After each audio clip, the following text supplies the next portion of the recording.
So I was invited by, I don't know whether it was a TV show or something. I think Matthew McConaughey was there, and one of the Owen brothers, whether it was, no, Wilson brothers, whether it was Owen or Luke, I can't remember. The police didn't even know. I was there to investigate, as part of a TV show, a murder crime scene. And we get there, it's like in a cul-de-sac. It's like early in the day, probably like still like 2 or 3 in the afternoon, and we get there, and Matthew McConaughey's walking onto set. And no, it's not set, but it's like there's camera crews and stuff there a little bit. And then the sheriff seems surprised. He's like, "Oh my, Matthew McConaughey," and I'm like, "Really?" I'm like, "You already know we're coming, so don't act all surprised." It's like, please. So we get there, and it's a very nice house, and there's lots of stuff going on down in the basement, and they're looking for fingerprints and stuff like that. And I don't know where Matthew McConaughey or Luke or Owen Wilson went, but it's just me and some other guy who's in charge of the investigation. Um, it might be that other guy from that other show, but that What Would You Do show, that was it Quinones? I can't remember his first name.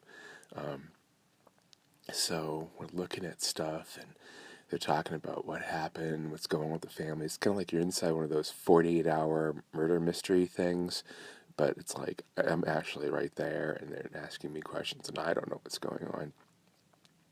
And so there's somebody there from the FBI too. I forget why she's involved. So we go outside to look at the backyard, and it's this huge yard, and um, we go down.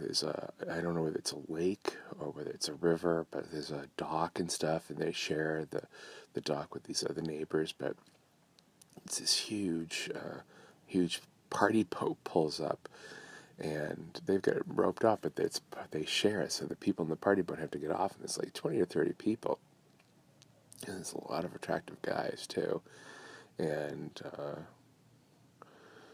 they get off the boat, and we realize that probably that's not the best place to be filming and talking about the murder. So we realize that the guy who they think is the husband, because they think the wife is dead, the husband's off right now with his girlfriend, but they say that people knew that he had the girlfriend, even the wife did too, and it wasn't the best situation, but they didn't want to get divorced because they would have to split up the property.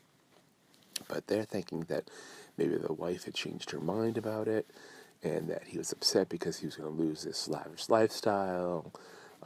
So it was I don't know, it was not a happy dream. I don't know why I was there. I mean, yeah, so it was very odd.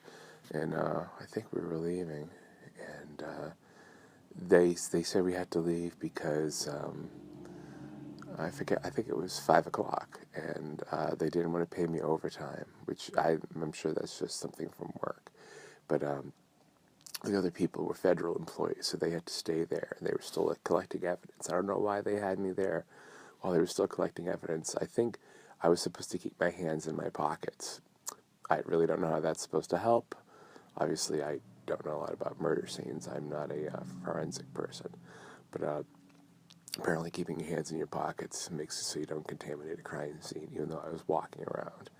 And they were all it was very nice, and there was nothing, no blood, mainly because probably my brain edited it out, so I don't, not that it was really there, but I didn't want to see that stuff, so, that was crazy, very crazy.